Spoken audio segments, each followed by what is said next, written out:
right, my name is the Modern Josephus, and I'm here with Kenny, and we're going to talks with Kenny. Go ahead and go to his videos that he has there. I'm the Modern Josephus. You can go to my videos there, and today we're gonna look up uh, together this video about teaching Black history and how the mainstream media is blowing up about it. And go ahead, Kenny, and introduce yourself. Yeah, I'm Talks with Kenny. I'm a social political commentator. I guess that's what we call ourselves nowadays on YouTube. I mostly do politics, culture stuff, but I'm just personally giving my personal perspective on culture and politics, and I have a very, I guess, individualistic view on things. I don't necessarily agree, with identity politics whatsoever. I don't believe people are just a collection of groups, just a cog in a group machine. I believe that everyone's an individual and everyone's entitled to think and view things as they see fit, as long as it's rooted in objective truth. And I think that's what the main theme of my channel is just to try to find the truth, regardless of how someone feels about it. So I think that's a quick synopsis about me. But yeah, let's Okay. dive in. And I do history and political commentary. You can check me out again at Josephus, at Modern Josephus, and at um, the Christian Constitutional Conservative. And so we'll go ahead and get into this. All right, let's go ahead and watch this teaching Black history and get our thoughts here. A classroom controversy is erupting in Florida over how students will learn about Black history. The State Board of Education has just approved standards for public schools. One rule that teachers must now follow requires middle school students to learn, quote, how slaves developed skills, which in some instances could be applied for their personal benefit. All right, so Kenny, what do you think about slaves um, gaining skills that would help them in the long run after they were freed? Yeah, I think this is objectively true. I think it's rooted in reality. Like, this is just the reality of the situation. Slavery, regardless, the whole point, the reason what made slavery a moral wrong is the fact that you got to benefit off the labor of someone else, right? And that doesn't constitutional like skills. Like, hey, I teach you a skill so I can benefit off of the fact that you have that skill, right? The Abraham Lincoln like to phrase it that you work, I eat. So it's a nuanced statement. Obviously, they don't say all instances of slavery was beneficial for slaves or African Americans. So I think it's just a way of like it's being politicized in a way to paint a narrative about like the state of Florida, right? Because obviously a bunch of biases are coming out here, right? And the NAACP put out a statement that Florida is the worst place for Black people and all this stuff. So I think they're just trying to confirm some of their own biases by using this instance of objective truth. You can't deny that how the slaves got their skills.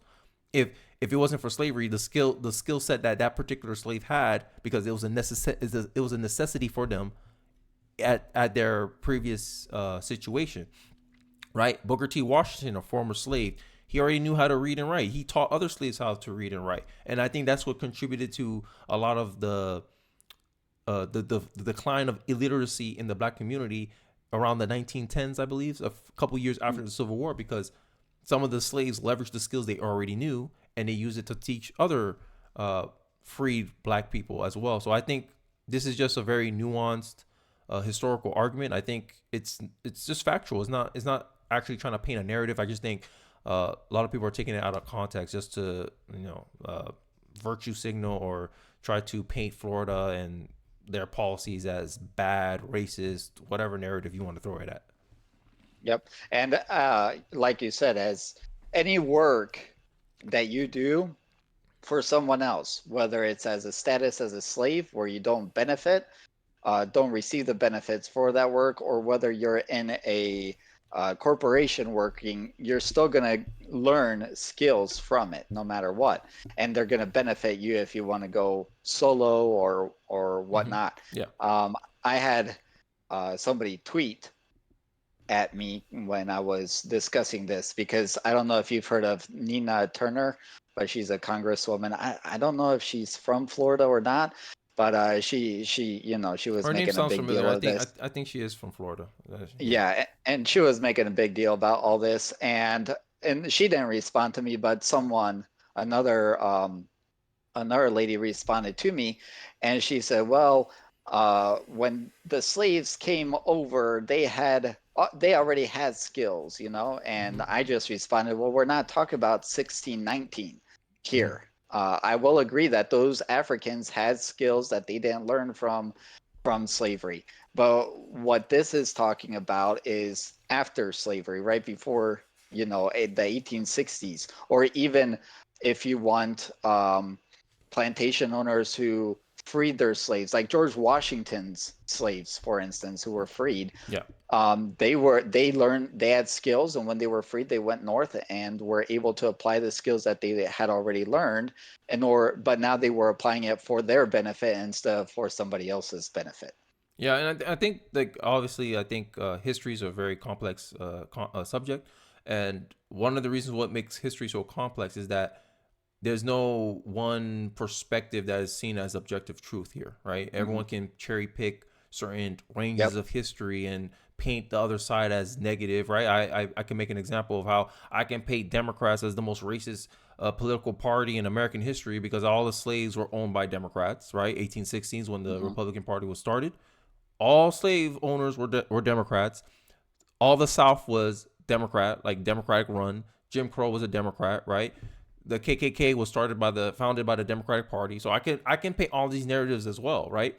Right, and Hmm. this is the problem I have is that it seems like what people are doing. Oh, my version of history is correct and your version of history is wrong, and this is why I think pointing out the facts is more important than trying to put out a narrative because end of the day Hmm. history is supposed to be something that we learn from, right? So that way we don't repeat, right? It's supposed to serve as a lesson. Hey, they tried this, it's wrong, discrimination is wrong, then this is why, right?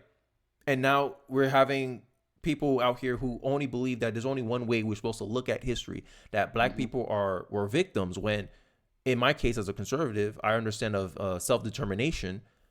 When I look at black history, I look at people like Frederick Douglass, Booker T. Washington, right? These Hmm. people, despite them being former slaves, despite them, they fought for their freedom because they decided to do it, right? And it's almost Yep. a way of painting this narrative for black Americans as that they're helpless, that they can't do Hmm. anything without the permission of their white superior. And that's also a democratic view. If you look at the Confederate, I forgot this guy's name already, but he talks about how the proper place of the slave is to be the inferior of the white race. But now the Hmm. Democrats kind of changed that messaging again, right? Only the white people can save black people from themselves, right? It's a form of learned helplessness, and I just reject that notion completely. I think the left wing media or the leftist media, mainstream media, they don't like to bring attention to a lot of the successes that black people had despite facing segregation and slavery. Right? Hmm. There's points I already forget the lady's name, but there's ex slaves that died millionaires during the 1900s. Right? Yeah. Ex slaves. Right? Like imagine that. Like and black people today can't make it in this country. It's baffling to me. Oh, slavery and Jim Crow, all this all the historical black colleges, Spelman, Morehouse, they're named after white people because white people Hmm. helped black people. You know, black people met in the middle. They contributed 50%. White people contributed 50%, and they build their own colleges the same way they build the Tuskegee Institute, right? So I Yep. think there's a lot of history where I can, from my conservative perspective, I can show like, hey, even during the worst times in American history, there were people that were trying to unite us and try to be like, trying to unify us as one country because the complex thing about America history, and I think this is as unbiased, this is the most unbiased take I can take, is that America may have been oppressive to black people, but America was also black people's greatest liberators. And I think that's the stance I take. I think that's the more nuanced take, right? Without Yep. getting into, oh, America was never a racist country, those arguments type of thing. So I think that's the most nuanced take in general, holistically about American history. So I mean that's just my thoughts on it. How about Hmm. I think I got nothing to Uh, say after that. So I'm gonna add to that an example to that. Um, and I want to get this last part, this other issue in too. But yeah. on that subject, whenever the American Revolution and the War for Independence is discussed, and I noticed this in the history series that I'm doing and pointing out how the liberals omit or ignore certain aspects of history, Mm-hmm. is that when they were talking about the War for Independence, they mentioned the slaves Yeah. and how they didn't get any independence. But they didn't mention the hundreds of Black Americans, some freed, some who were free already, others who joined the independence, the Continental Army in order to gain their freedom. Mm-hmm. They don't talk about them. And those Black Americans fought for independence, just like their white counterparts. They were working as well. They were feeling the brunt of taxation. Yep. They were feeling all those things, and they joined the Continental Army in order to defeat the British. There were like 2 or 3 regiments of black, 3 regiments full of black men who served in Rhode Island and kept the British from taking Newport. Yep. So they never discuss that. It's parts of history that they want to omit because they want to push a certain narrative, and so it makes it seem like all Black Americans were all slaves, but that is not true. Yeah, and this is one of the, like, this is why I call 1619 revisionist history, is because if you look at it in the 1620s, the first slave owner, I think the first black slave owner was a guy named Anthony Johnson, right? Yep. He used to be an indentured servant, just like Irish slaves were indentured servants, and he bought his way out of freedom, and he owned slaves. I think there's slave, though I forgot the number for black slave owners, but I think there was like 5,000 black slave owners that owned like 37,000 slaves, I believe, if I I remember think so. correctly. Yeah. So So, yeah, it was a like, big number. so this idea that like slavery was like only something black people experience, when Africans own slaves, right? And at the end of the day, I always make this argument that if Africa, like, if you go like first principles, you go to the very root cause of the problem. If Africa never sold their prisoners of war for a bottle of wine, none of them will be here in American soil, right? So this is some of the arguments I think I would like to put out there in the ether, is that if you want to make the idea that slavery was something uniquely to America, then you have to admit, as you go to your point earlier, that it was a human reality. Slavery was a human reality, right? India Yep. has slaves. Who else? Pretty much all around the world. Name me a country who never had slaves. You can't. America's the youngest country in the world. Like, we were like, what, 300, 200 years old? Yep. Other countries, China, Britain, they've been around for thousands of Centuries. years. So you want to pick on the youngest country and say, oh, you're the reason slavery exists. And I think it's a very narrow and self-centered view of history. Like, it's just making it all about yourselves, instead of understanding the reality that slavery was a human sin, and that no country's like blameless in this, right? Even Indians own slaves. So like, not so to make slavery this thing where, because the common narrative is something that white people started, right? When in reality it's not. It used to be, it's just like breathing. It used to be part of what everyday person of that time did, right? And I think it's a form of presentism. Like, we judge things of the Yep. past based on the moral standards of today, when if we were born during those times, we would have seen it as normal, right? So I mean, that's just my take. I'm just trying to be as nuanced as I can about this stuff, because obviously people can bring up, like I said, anyone can bring up any instance, and they can paint anybody a bad guy, right? So I mean, I like how you said that. I had never thought about that, how the U.S. was the youngest nation, and you're picking on the youngest nation for slavery when everyone else around them had slavery longer. That's Yeah. a good point. I like that. Yeah. What do you think about slavery being about race?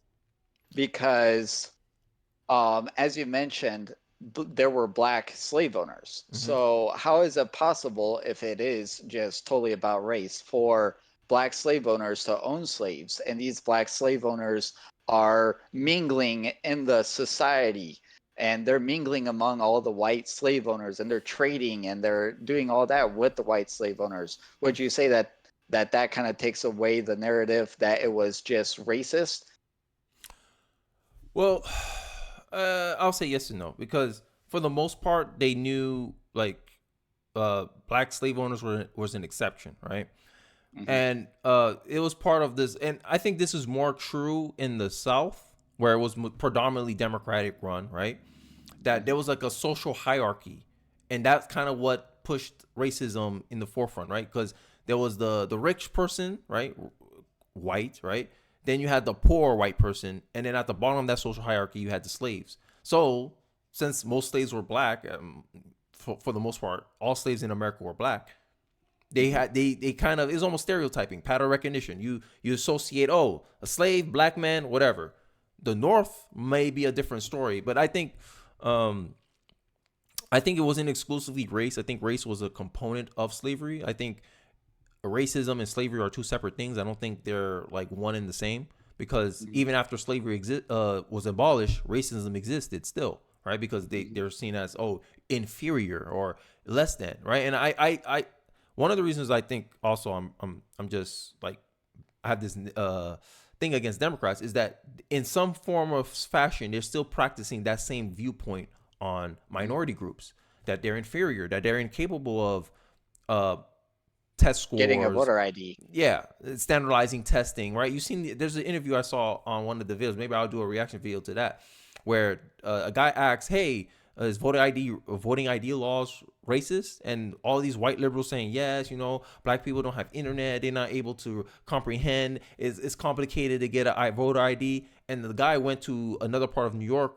or I think it was Harlem, and he asked black people, "Do you know how to get ID?" He was like, yeah, you just go to the DMV, whatever. And then he mentioned that, hey, like, some people think that black people can't get IDs, and they looked at him like, oh, those people must be racist, not knowing that the people who asked for that was who said those things were liberals. So liberals still Hmm. have this, like, black people, minorities are inferior, and I think that's one of the reasons why leftism was never appealing to me as an individual, because I always found Hmm.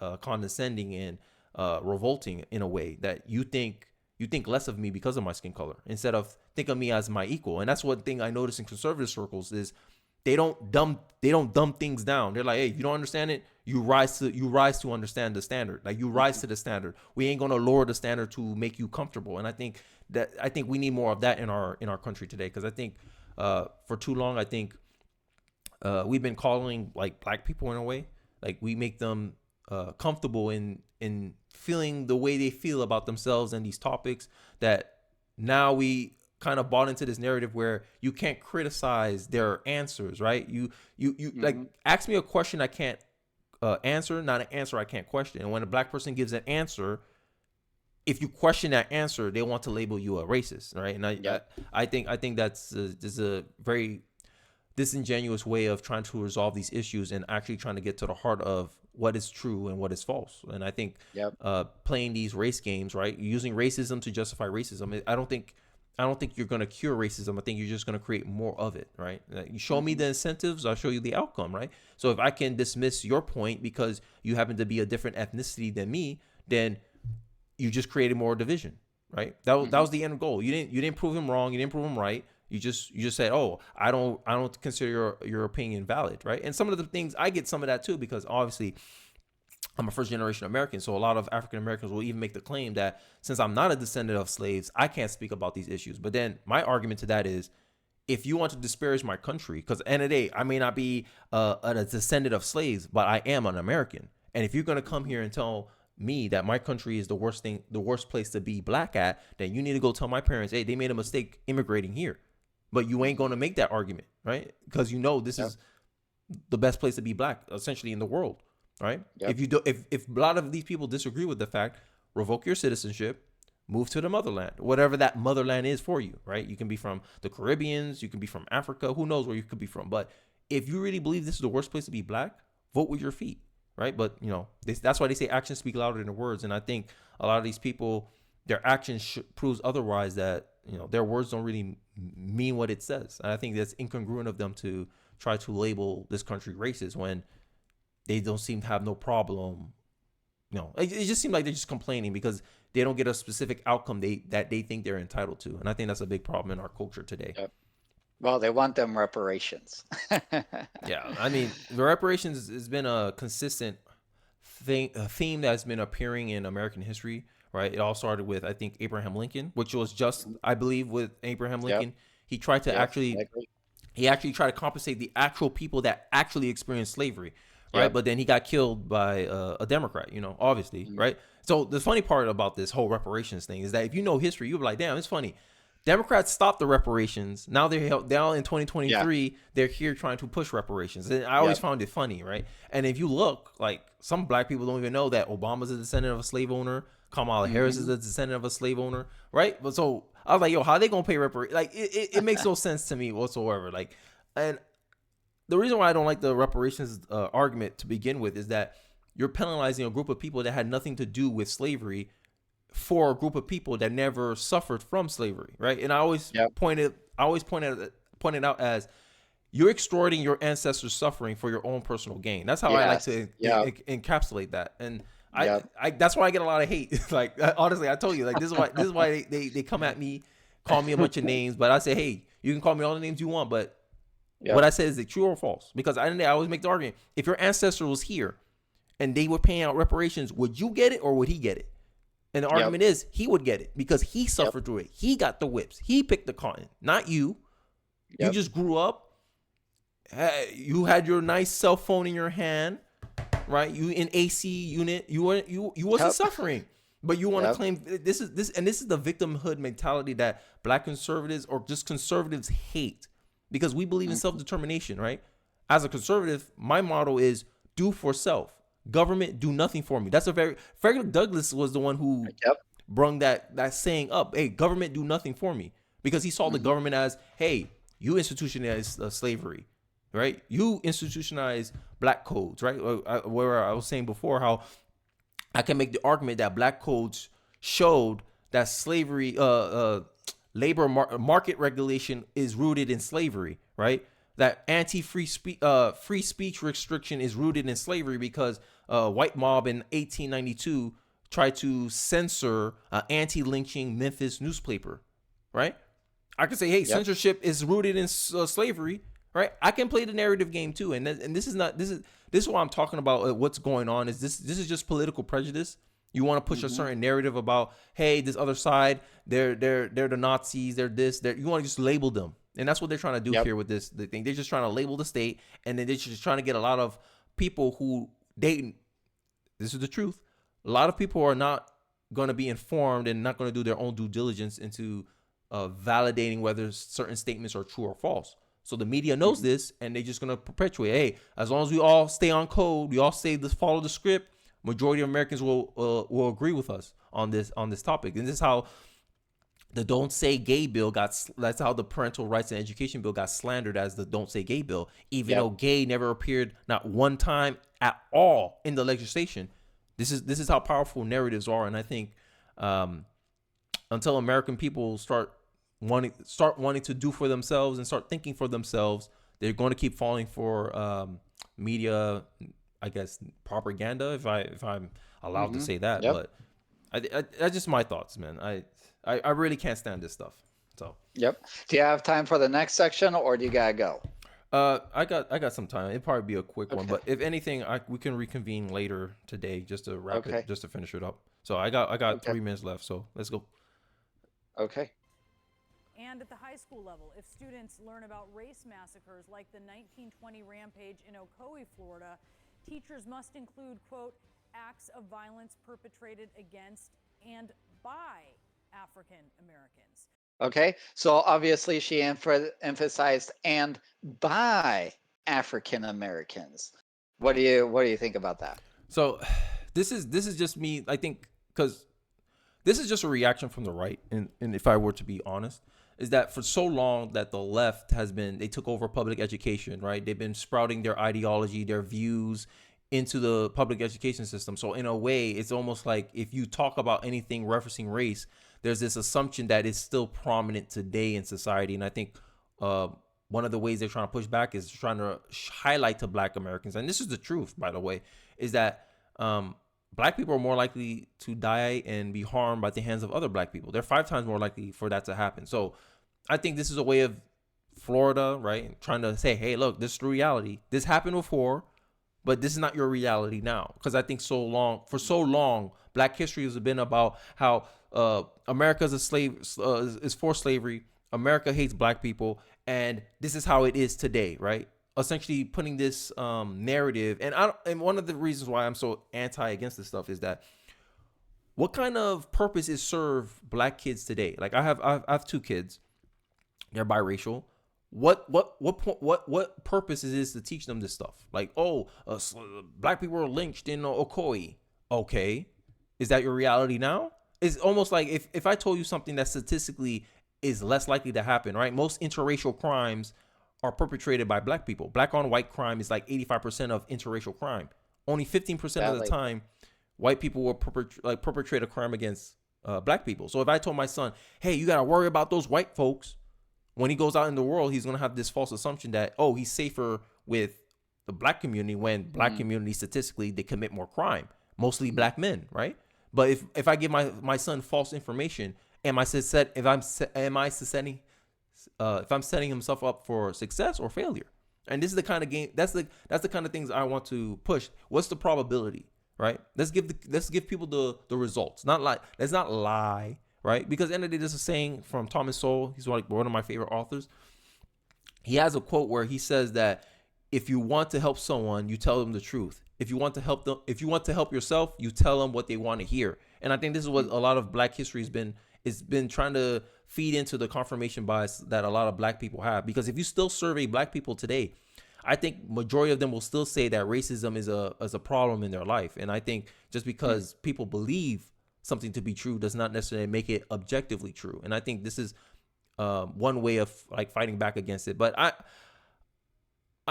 particularly, I don't really find no issue with that. I just think you're just reporting on what's reality. As long as it's not a false statement, I don't really care how the information makes me feel, right? I'm mad that humans can't fly like Superman. Like, but so people get offended over that? No. Like, you're just telling me the reality of the situation. It doesn't matter how I feel about the information. Is the information true? That's all we should care about in our society. But I think we fall too much into this culture of feelings over facts, and I think we need to get back to reality. We need to touch grass, So that's just my take on this.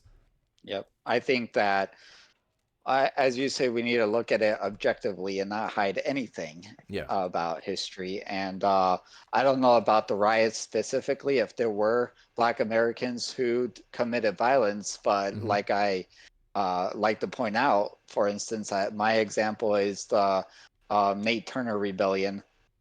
And he went around killing women and children as retaliation. And for me, I mean, that's violence perpetrated by Black Americans against whites. And of course, there was pent up anger inside of him for the way his master treated him and other slave owners. But you don't fight. You do fight violence with violence, but you don't go after women and children, and you don't commit acts of murder. You go, like in the War for Independence. What did we do in order to fight against the violence against us? We armed ourselves and we met our enemy on the field of battle. And for instance, I'm not a big fan of John Brown, but the main reason why I'm not a big fan of John Brown isn't for what happened at Harper's Ferry, because there it's them fighting against other soldiers for what they stand for. But my problem is what he did in Missouri, where he just went around just killing people just for the sake of killing. And one needs to have the moral capacity to know when it's right to fight and what the right kind of fighting is, as opposed to a wrong kind of fighting. I think this is the biggest problem in our culture today, American culture, if I'm being frank, is the fact that we don't have a unified moral standard anymore. It seems like it's like survival of the not survival of the fittest, but it's almost like we're in this concept of the ends justify the means, right? Democrats just want to be in power, so I'll lie, even have to omit facts, even if it's not true. I want to cast a narrative because all I care about is having power. Because I believe if I have power, I can do good things with it, right? And some of the arguments I agree with Milton Friedman, for instance, is that if you had to defraud somebody to do a moral good, it is still morally wrong because you didn't give the person the full information to make that decision. And I think this is what the Democratic Party does a lot to Americans as a whole, not just black people, not just minorities, but just disadvantaged people who feel like they need someone to come in and better help the situation, and the Democrats come in as a friend, act like these policies will help them, but in reality, it incentivizes them to be dependent on the government. Because I always make this argument as a conservative, is that the Democratic Party is not incentivized to actually change its ways, right? They're just going to give black people their useless platitudes, right? Tell them what they want to hear. I think you not reacted, but you commented on my Misha Maynor video. Mm-hmm. And in the Misha Maynor video, she mentioned how the Democratic Party said, we need to give these people hope. But she's like, okay, you can give them hope, but the hope is a lie, because it's not solving any actual problems. But the point is, if I'm being like objective here, I trust politicians as far as I can see them. All right. I believe there's a conflict of interest. Politicians care about staying in power. And as an American citizen, your duty is to make sure that your politician is doing right by your vote, right? That's leverage, right? Understanding your leverage. And I think a lot of American people, we fall on this false framing where we see our political figures as our saviors instead of our representative, right? If we see our politicians as representatives, then we're more able to hold them accountable. Hey, you're supposed to be doing this. You promised that. You didn't promise this. Oh, let's find another candidate. And only somebody else. Yep. And only the Republican Party seems to practice this stance. And this is why I tend to agree with the Republican Party, because Liz Cheney, right? Liz Cheney went against the base. The base like, you got to get out. I don't see that happening a lot with the Democratic Party, especially AOC is the biggest example of that. She's incompetent. She fails at pushing her agenda, right? It doesn't seem like she's particularly like knowledgeable about the workings of politics. It only seems like she's very interested in keeping herself in power, and the Democrats still vote for her, right? And I never understood that. And I think this is one of the reasons why I'm so like annoyed with leftism as a whole, is because it don't seem like there's this room for disagreement. And if you do disagree, you only got one choice: either you conform or you're rejected out of the party. And this is why I bring up Misha Maynor, right? That she talks about that. She's like, yo, I disagree on a couple of points and I get ostracized from my party. Then I change my my party. All of a sudden, I'm a traitor. I'm a bedwench, right? She gets labeled all these nasty and disgusting things, all because she didn't fit the narrative, right? There's this, like, it's almost seemed like, and this is why I like to make these parallels with the Democratic Party and the plantation, is that the Democratic Party feels entitled to the black vote, because it's like, hey, look, all we done for you. You're owed, like you owe them your vote, right? And when a black person decides, no, I'm gonna be a Republican, you see such vitriol against them. Oh, how dare you? You should have been this. You should have been that. And I always found that like, wow, like how entitled does, like how much control or entitlement someone has to think that because you are a black person, they expect you to act a particular way. Isn't that the same way plantation was? Oh, you're a black man. You're not a free person. You'll never be free. You're an N-word, right? LBJ, I can use him as an example when he was talking about his driver. Oh, you're N-word. You'll always be an N-word, and you just be like a piece of furniture and learn how to take it, right? Mm-hmm. It's the same attitude the Democratic Party have today. It's just it's changed now. Masked. Yep. Yeah. It's the messaging changed around it, right? It's just, to me, it's still racism. It's just you package it better, right? Mm-hmm. Right? Oh, black people can't do anything for themselves.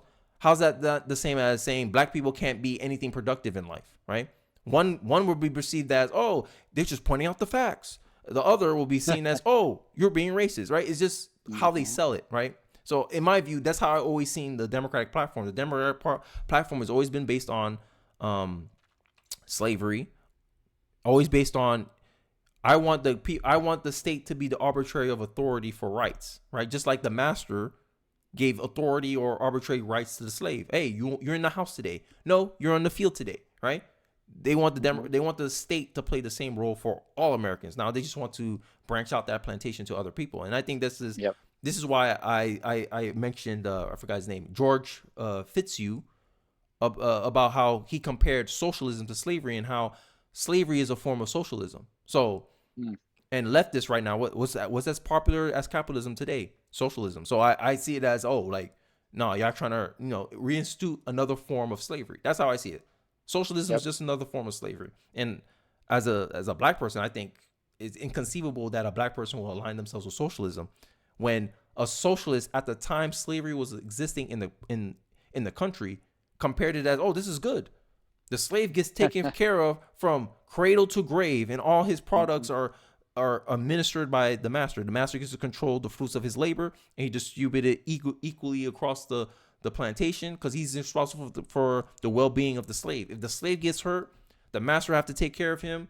The master protects the slave because obviously the slave was viewed as property. So he'll hire white workers to go out there, risk their life and limb, and protect the slave. So he made arguments for how slavery was socialism and how it was a good thing. And I forgot the book. I think it was called the sociology. I forgot, but it was a piece that I read called George Fitzhugh, The Honest Socialist. If you look it up, it's an interesting read, and it's very eye-opening how a lot of ways that the left portrays itself. If you look at it as a lens of, okay, if I imagine the White House as the big house, right, and the voters as slaves, you can see how they operate. Is almost like is as if a plantation owner operates with his slaves, right?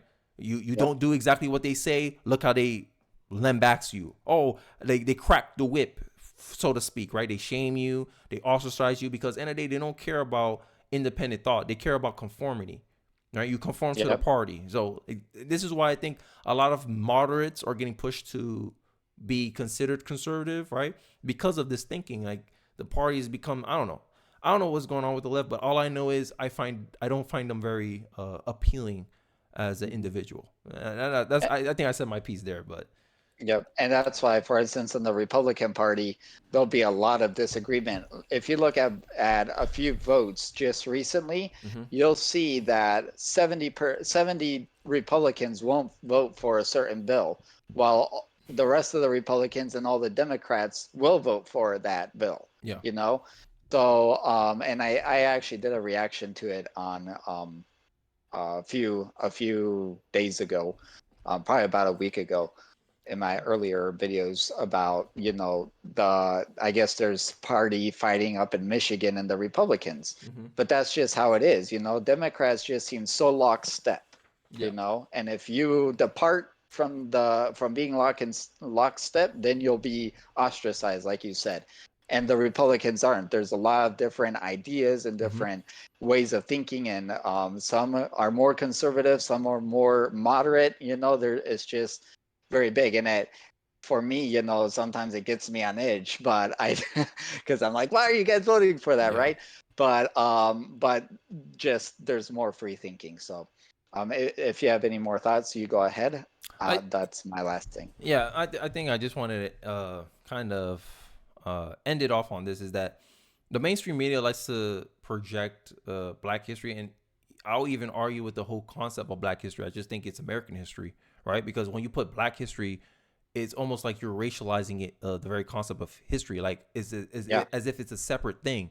When if we're talking about American history, we are talking about slavery, we are talking about Jim Crow, we talk about these things because this happened on American soil. So I think moving away from racialized language will be like a more beneficial toward a more progressive way of unifying our culture, where people can have open and honest discussions about this stuff. Because end of the day, shouting people down so they don't speak up doesn't prove that they're wrong. It proves that you don't have an argument. And that's how I always like to approach these things, right? If everyone's thinking the same thing about a topic, are you really thinking about it? And that's the kind of view I take. Is like I want to challenge this assumption that Black people were always victims, that this country never did right by them, even though many white people died in the Civil War. More white people died in the Civil War than Black people died in the Civil War, right? And the slavery being the abolishment of slavery benefited Black people, right? So if everything was racist, why a bunch of white people would die for the benefit of Black people, right? And even today, right? And I forgot who said this. I think it was Shelby Steele, right? He mentioned how white guilt is Black power. And I think this is what's going on in our society today, is that we're trying to make people guilty of something they never did purely by association. The same way, and that, I think, to me, that's asinine. That's ludicrous. The same way it would be ludicrous if you told me, hey, Kenny, by association, since 50% of crime rates, 50% of murders are done by Black people, you have to pay you have to pay my lawsuit because I got attacked by a black person. That's the same thing with the reparations argument as well, right? Okay. Just because people look like me, I have to suffer for them, and that's a very collectivist way of viewing things, right? Oh, you must own up for the sins of your ancestors. When okay, why we don't hold this same standard today with black people? When a black person does something, oh, black people all must pay to repair the damage done by this individual, right? Because slave owners were like the top 1% in the society. You had to be rich to own slaves. So even this argument that slavery is something that all white people have to pay for is going to be a hard argument to do. And I think this is why reparations always fail over and over and over again, is because people don't realize how much white Americans today, not white Americans, but how much Americans today have no ties to slavery, right? Because only the top 5% of the population has slaves, because they were the only one rich enough to actually take care of slaves. And when you find that out, you're like, okay, where the money's going to come from? Most taxes are paid by the top 20% in our current society. 20% of, I think the top 20% of taxpayers pay like 90% of the taxes. So if you're going to say, oh, the government's going to pay for it, okay, so should we exclude everyone who had no ties to slavery? I always joke around, they better hope all the top 5% of taxpayers were all descendants of slaves, and that's not likely to happen because most generational wealth is lost by the third generation. So the odds that someone got their wealth from slavery is very slim, right? And this is some of the arguments that people who are for reparations, they'll have to actually have a substantial rebuttal, or else they're just going to keep running into the wall that they're experiencing now. Now, I think Chicago passed some form of reparations for something that happened with the BLM riots, but this is the only way they can get it through Democratic states. I don't think I think reparation is dead as far as like the federal government paying for it. But I think you're going to see that, as Democrats get more desperate to hold on to their control, their monopoly on the black vote, they're going to be more open to actually put tax dollars behind the reparations movement. But I think that's all I wanted to say. I just think that this is just a battle of narratives, and that I think people should think for themselves. If you a lot of people ain't going to agree with what I say out of my mouth, but all I'm going to say is it true or false? That's all I care about. You can call me all the names you want. You can call me, I don't know, whatever names they got for me, but you can call me a grifter. But what did I say that wasn't true? And that's all I really care about. I mean, because at the end of the day, like, why would I this is like, I think a saying that all of us could use in our personal life. Why would I stress over the opinions of strangers, right? Because at the end of the day, people don't know who you are on the internet, right? All you heard was my opinion, and then you make all these prejudgments about me. Oh, you're dumb. You're a grifter. Oh, you're just trying to make money off YouTube. I'm like, I don't need the money. I'm living by myself. Like, I'm good. Like, I don't need the money. I'm just saying what I believe to be true. And if you have something that counter that, let me know, right? But down in the comments. Yeah, but I just think people just react emotionally, and they just they just react, and then they like, oh, he must be wrong, instead of doing the research. And then when I actually decide to engage with them in the comment section, you find out that they have nothing to stand on. It's just secondhand information, right?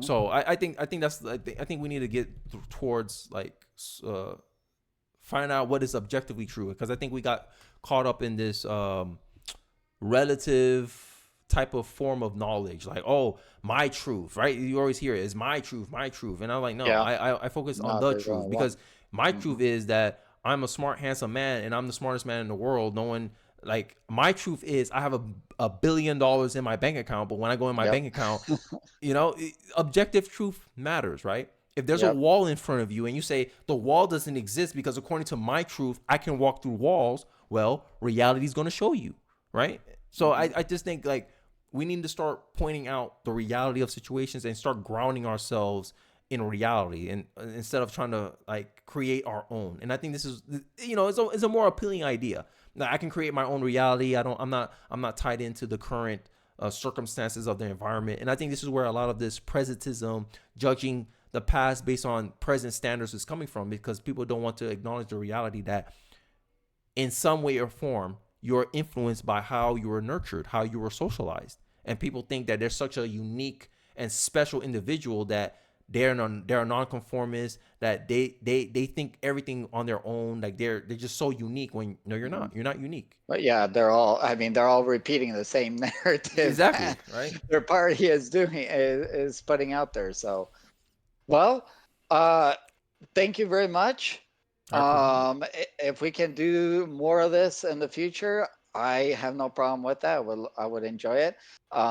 Because something I don't know about you, but about me, something about just talking into the camera to myself and then posting it. I do have my followers and everything, but I like more conversation. Yeah, But so if you're open to doing more of it in the future, I'm open to as well. Again, I'm uh, at Modern Josephus. You can find me on YouTube. If you like history, at Modern Josephus. If you want my politics, you can go to the Christian Constitutional Conservative, and it's long name, but yeah, I have my reasons. yeah. And you can follow me there. And Kenny, go ahead. Yeah, I'm Talks with Kenny. You can find me mostly on YouTube. That's what I decided to put most of my time on. I have Rumble as well, but it's just pretty much a mirror of what I do on YouTube. Also, I'm trying to get more active on Twitter. I'm trying to give brain dumps, maybe some excerpts from books I read, and as always, I give my just my opinion on cultural, social, and political issues. Sometimes I give news. Sometimes it's just whatever I feel to speak on at the moment. So yeah, but mostly YouTube is where you can find me. And also Joseph, I really appreciate this interview. It's been a long time since was able to talk to someone else. I've been on YouTube for about a year, so I got used to like talking to myself on a camera. So it's good to get some Yeah, back and forth. So engage. I really do appreciate Yes, this sir. this collab. I think it was much needed Yep. actually. Yep. Thank you very much, and have a great rest of your weekend. All right, bye bye. Bye bye.